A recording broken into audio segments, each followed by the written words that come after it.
Little girl. You can't go to school sitting on the chair.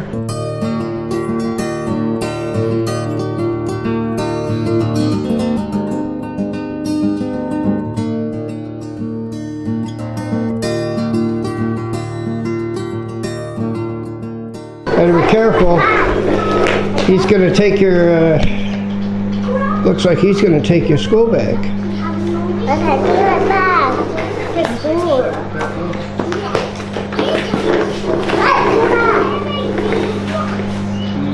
Good morning, everyone. We are back here on the land. We've got a bunch of trees we're going to try and get positioned. I've got to take Mr. Mello and Auntie to the doctor later today. Well, in an hour. I've got to go in an hour. So what we're going to do is position all these trees so these guys can plant them while I'm gone. And then when I get back this afternoon, we'll load up the truck with wood chips and get out here with some wood chips to try and get this stuff mulched in. There's plenty of work to be done here, so we're going to get to it. Hopefully, we can put a big dent in the trees we need to get planted. It is supposed to be the rainy season. Well, it's early stages of the rainy season. Let me rephrase. We have gotten some more rain at the house that we did not get here. I believe we're going to be getting rain sometime soon, though. I'm not worried. But some of these trees that we recently planted that have not been mulched yet are showing a few signs of distress. So we're going to make sure we get some water on them so they'll grow. This ebony right here is a prime example of it. All right. It's just showing the tip of it is all wilted and nasty looking. The base looks pretty good, so we're going to give it a good thorough watering, and hopefully that'll give the roots a good enough start that they can perk up and start digging deeper. These ebony have been in bloom. This is the second flush of flowers on this tree. The other day when the people from forestry were here, the dendrologist explained to me how I can get seeds from this. In fact, I see a little seed pod, so I'm going to show you this because I've got a bunch of these at home.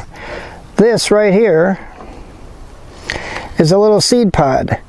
What we have to do is soak this overnight, and then the next day you can pop it open and get a seed out of it. The seed will swell when it's been soaked overnight. I've gotten a whole bunch of these to swell and put to use, and one of them has actually started to grow. I just stuck it in the pot over the weekend and it's come up already. Considering these are $500 a pop, I can save myself some money if I can get them to grow at the house through the seeds that we get here. So hopefully we'll get more flowers and more seeds off of this after this flush finishes. I've decided that what we're going to try and do is fill this place with lemongrass, which we've got lemongrass here, lemongrass there, both of them healthy, growing well. And then right here in between them, we're going to plant some sweet potato vine. I'm really hoping that what will happen is the sweet potatoes will spread out and block the growth of this other stuff. And this way we'll have grass, sweet potatoes, and trees. We need a whole lot more sweet potato slips, but I've got a whole bunch of them growing.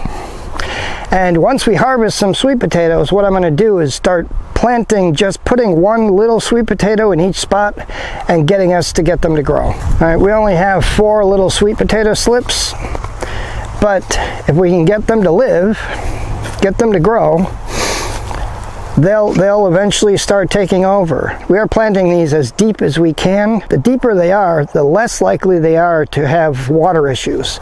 So we want to give them the best chances possible. What we're doing is creating a little forest here. This is a 2-acre stretch. It's going to be all timber forest. The problem is there's always going to be the 7 layers to a forest. The best way to make sure you don't get something in one of those layers that you don't want is to plant something that you do want. Because if you don't plant it, God will.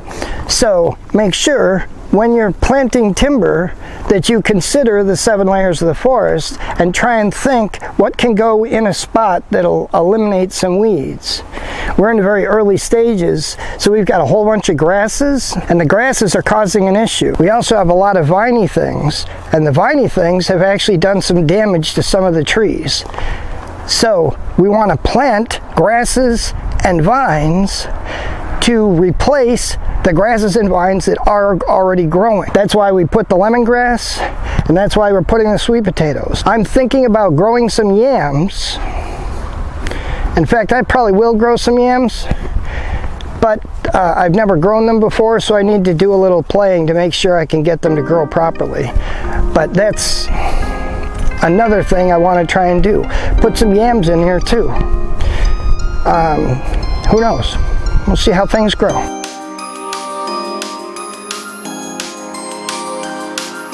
Auntie and Mr. Mello need to go to the doctor today, so I had to come back from the land to grab them.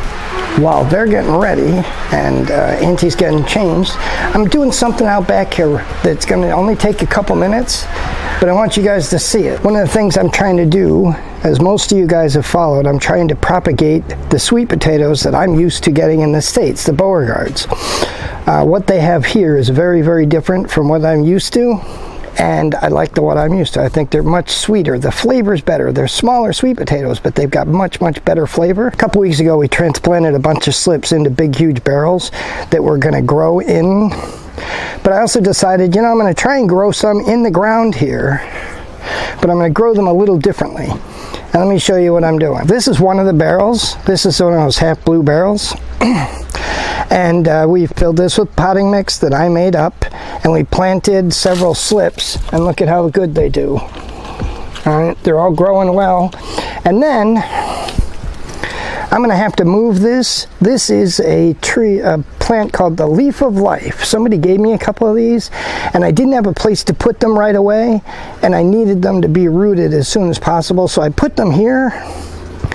Not the best move I ever made, because I need to dig them out. I got one here and one over here next to, in this sweet potato pot. I need to move both of these before these sweet potatoes get much bigger. But that's a different story completely. The sweet potatoes are doing so well. They've climbed up. I put these tomato trellises in just to give them something to climb on, and look at how well they're doing. We've got three pots with sweet potatoes in them, and they all look really good. What I've got right here is another sweet potato. This pot has 2 sweet potatoes in it, and we're getting slips out of them, and what we have is 4 slips that are big enough that they can reach the ground. So what I'm doing is I'm taking them and I'm just burying the slip, so it'll root under the ground here and it'll start to grow.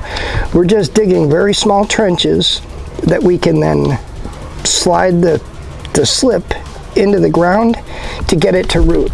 All I did is take this weeder and just loosen up the soil enough to slide this in place. Then we're just going to pop the leaf. This leaf is already off of it, and there's a root right there from where this was already. So we're going to just slide this here. We're just going to slide this underneath.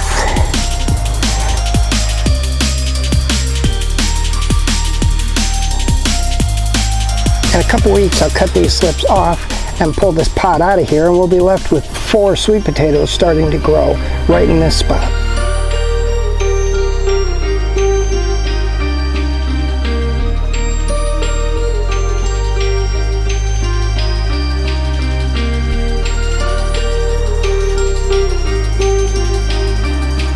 Alright guys, it is a little bit crazy today.